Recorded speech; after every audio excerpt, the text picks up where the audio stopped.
कि हम बच्चों के भविष्य के साथ हैं, न कि हम बच्चों के राजनीतिक पक्ष के साथ। हाँ, मुझे ऐसा लग रहा है कि राजनीति हो रही है। बच्चों का सिलेक्शन दे और भर्ती में जो भी घोटाले हैं उन पर विशेष ध्यान दे। किसी भी चीज़ का प्राइवेटाइजेशन हो रहा है, सरकार कर रही है, तो वो सरकार किस आधार पर कर रही है, ये सरकार के संज्ञान में होगा, है ना। सरकार क्यों कर रही है, कैसे कर रही है, वो सरकार के संज्ञान में है। नमस्कार दोस्तों, दंगल न्यूज़ 24 पे एक बार फिर आपका बहुत बहुत स्वागत है। दोस्तों, जैसा कि आप देख रहे हो, 3-4 दिन से, पिछले 3-4 दिन से, बल्कि मैं बोलूँ 5-6 दिन से हैशटैग मोदी रोजगार दो और हैशटैग मोदी जॉब दो बहुत ज़्यादा ट्रेंड करने लगा। छात्रों की डिमांड थी कि हमें रोज़गार मिलना चाहिए। इसके बारे में हम सबसे, ये सर हैं हमारे साथ, इनसे बात करना चाहेंगे।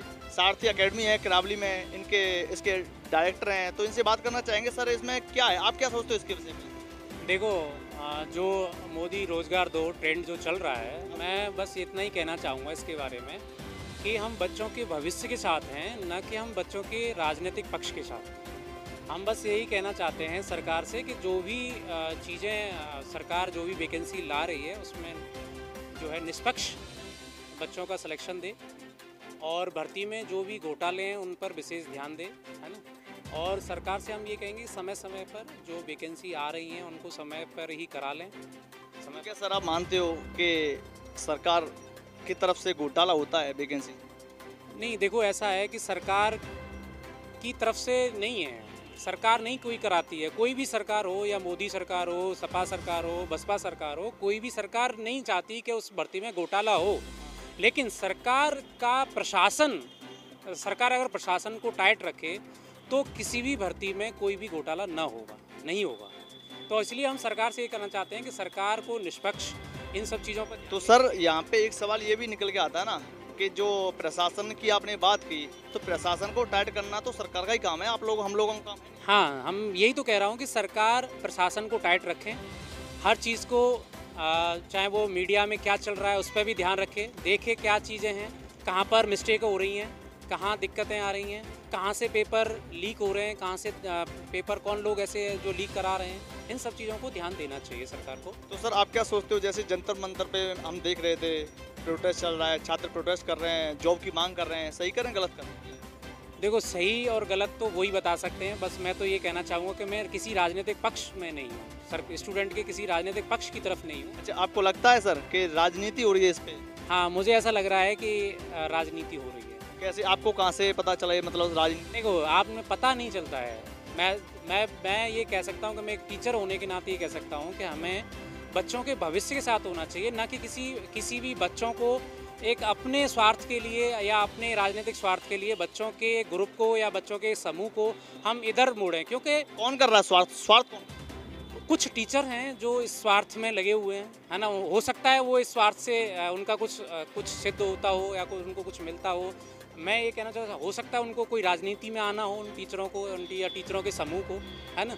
जो अविनाश सर हैं, इन्होंने जो मुद्दा चलाया था, नहीं, मैं तो नाम ले रहा हूँ, जो अविनाश सर हैं उन्होंने ये मुद्दा चलाया था कि हैशटैग उन्होंने ट्रेंड कराया था कि मोदी रोजगार दो, तो क्या ये गलत था, क्या था? नहीं, वो तो कोई राजनीति नहीं, मैं क्या कह रहा हूँ, अगर अभिनव सर ने चलाया, किसी दूसरे सर ने चलाया, मैं किसी का नाम नहीं लेना चाहता। बस मैं ये कहना चाहता हूँ कि बच्चों के साथ राजनीति नहीं होनी चाहिए। बच्चों को एक, आप टीचर होने के नाते भविष्य मार्गदर्शक हैं बच्चों के, उसी चीज़ को आगे लेना चाहिए, है ना। और सर, बहुत से लड़के ऐसे हैं एक मिनट आपको रोकना चाहूँगा, कि उनकी जॉइनिंग नहीं हो पाई, 3-4 साल हो चुके हैं, वो बच्चे क्या करें, शादी भी हो गई उनकी, कुछ लड़कियाँ ऐसी। हाँ, तो इसके लिए सरकार के किसी पक्ष से वो बच्चे जो है बात करें कि उनके जॉइनिंग में या किसी रिजल्ट में कहाँ दिक्कतें हैं, है ना। अब जैसे आप कह रहे हैं कि रोज़गार दो एक चीज़ है और कोई रिजल्ट पेंडिंग में है वो दूसरी चीज़ है, किसी की जॉइनिंग में देरी हो रही है वो तीसरी चीज़ है। आप ये रोज़गार दो वो एक अलग होता है कि बच्चे का अभी हम तैयारी कर रहे हैं और बच्चे को जॉब के लिए मिला ही नहीं है ना। एक ये रोज़गार का मतलब होता है। लेकिन रोज़गार वैकेंसी आ गई है, बच्चे का पेपर दे दिया बच्चे ने और उसका चयन में लेट हो रहा है, देर हो रहा है, वो एक अलग प्रश्न है। सर, ऐसा क्या है, जैसे भर्ती निकल गई अब इस साल वाली 2018 निकल गई, SSC 19 की आ गई, मगर 18 का रिजल्ट नहीं आया, फिर 20 की निकल गई, फिर 21 की निकल गई। जैसे मैं आपको एक उदाहरण दूं अभी हाल ही में जैसे ही कुछ दिन पहले ये ट्रेंड आया कि भाई मोदी रोज़गार दो, तो हम यूपी की बात करें, अपने स्टेट की बात करें, तो जैसे ही सरकार के संज्ञान में ये बात आई कि बच्चे जो है इस टाइप की मांग कर रहे हैं कि जो 6 महीने पहले कहा था, इसी प्रकार का एक और आंदोलन हुआ था, ऑनलाइन आंदोलन, तो उसमें भी ये बात थी कि सरकार जल्द जो भी वैकेंसी हैं उनको लाए और जो 6-6 महीने 3-3 महीने में जो भी एक निश्चित कार्यकाल के समय में उनको वैकेंसियों को सॉल्व कराए या हल कराए। तो सरकार अब जैसे ही अभी हाल ही में इसी ट्रेंड को देखते हुए दरोगा भर्ती जो है 2020-21 का जो है नोटिफिकेशन डाल दिया है और उसको 1 अप्रैल से ऑनलाइन फॉर्म भरे जाएंगे बच्चों के लिए। तो सरकार संज्ञान ले रही है, इन बातों को सरकार कर रही है। तो सर क्या आपको लगता है जो दरोगा भर्ती है वो जल्दी हो जाएगी क्या, मतलब ये भी 2-3 साल चलेगा? देखो, जैसे सरकार की मंशा जैसे लग रही है उसमें ये जो जैसे कार्यक्रम उन्होंने डाला है कि 1 अप्रैल से हम उनका ऑनलाइन फॉर्म लेंगे और उसका 1 जून के प्रथम सप्ताह में कराने की बात कही गई है। तो हम बच्चों से यही कह रहे हैं कि सारी राजनीतिक चीज़ों को छोड़ के आप उनकी तैयारी कीजिए, क्योंकि बहुत इतिहास में मुझे नहीं लग रहा यूपी में इतनी सारी वैकेंसी जो है आई हैं, पहली बार ऐसा मुझे लग रहा है कि पहली बार आई है। सर लेखपाल की भर्ती बहुत दिन से पेंडिंग में चल रही है। हाँ, अब जैसे हम लेखपाल के बारे में भी सुन रहे हैं काफ़ी दिन से कि लेखपाल की वैकेंसी आने वाली थी, लेकिन अभी तक नहीं आई हैं। तो लेकिन दरोगा की वैकेंसी के बारे में भी यही था कि इतने दिन से दरोगा की वैकेंसी को भी पेंडिंग में डाल रखा था सरकार ने, लेकिन अब दरोगा की वैकेंसी को उन्होंने नोटिफिकेशन अनाउंस कर दिया कि 1 अप्रैल से फॉर्म भरे जाएंगे। तो मुझे ऐसा लग रहा है कि लेखपाल की वैकेंसी को लिए जल्दी ही अनाउंस सरकार करेगी, है ना। और अभी 1894 जो जूनियर में प्रधानाध्यापक हैं, सहायक अध्यापक के लिए भी नोटिफिकेशन आज से ऑनलाइन फॉर्म चालू हो गए हैं। तो मेरा मानना है कि सरकार काम कर रही है और सरकार सभी को रोजगार के जो अवसर उपलब्ध कराएगी, जिसमें तो सर जो 2 करोड़ रोजगार देने की बात कही थी हमारे माननीय प्रधानमंत्री जी, क्या वो सच साबित हो पा रही है? आप क्या सोचते हो? देखो, मैं खैर इस बात से सरकार ने या मोदी ने, केंद्र सरकार ने ऐसा कहा है तो उसमें सरकार काम भी कर रही है। मैं वैसे राजनीतिक व्यक्ति नहीं हूँ, अगर आप मेरे से बार बार ये पूछेंगे कि ये क्या है, गलत है, सही है, तो कुछ लोग मुझे मीडिया में ये कर देंगे कि मैं इसके खिलाफ हूँ। मैं खिलाफ नहीं हूँ ना सर, मैं तो बस आपसे ये पूछ रहा हूँ, सिंपल सवाल एक, कि 2 करोड़ रोजगार देने का जो वादा था क्या वो पूरा हुआ? 2 करोड़ ऐसे लोग कहते हैं कि 15 लाख लोग सरकार ने, मोदी ने वादा किया था, वो दिए नहीं दिए, वो देखो राजनीतिक चीज़ है। अगर केंद्र सरकार ने इस प्रकार का कोई वादा किया है तो सरकार ने उसके पक्ष में या सरकार ने इस संदर्भ में काम किया है ना। सर हमारे जो अमित शाह हैं, गृह मंत्री हैं, वो तो ये कहते हैं इंटरव्यू में कि वो तो जुमला था।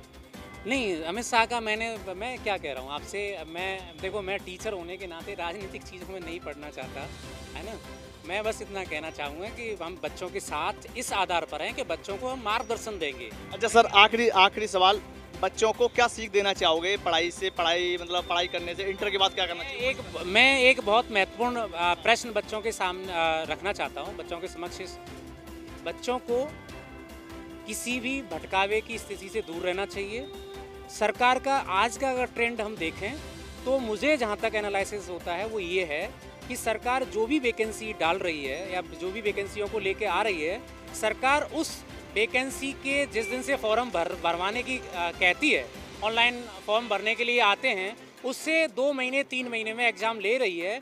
तो मेरा बच्चों से यही कहना है कि बच्चे सारी चीज़ों को दरकिनार करते हुए अपनी तैयारी को फोकस करें और अपनी पढ़ाई में धार दें, मेहनत। तो सर कहीं ना कहीं ये सवाल तो उठता है ना कि प्राइवेटाइजेशन हो रहा है, तो अगर गवर्नमेंट की वो एक लड़का तैयारी कर रहा है, जी जान लगा रहा है, मगर एक तरफ प्राइवेटाइजेशन हो रहा है, तो वो क्यों कर रहा है तैयारी? ये सवाल तो कहीं ना कहीं जहन में आता है। किसी भी चीज़ का प्राइवेटाइजेशन हो रहा है, सरकार कर रही है, तो वो सरकार किस आधार पर कर रही है, ये सरकार के संज्ञान में होगा, है ना। सरकार क्यों कर रही है, कैसे कर रही है, वो सरकार के संज्ञान में है।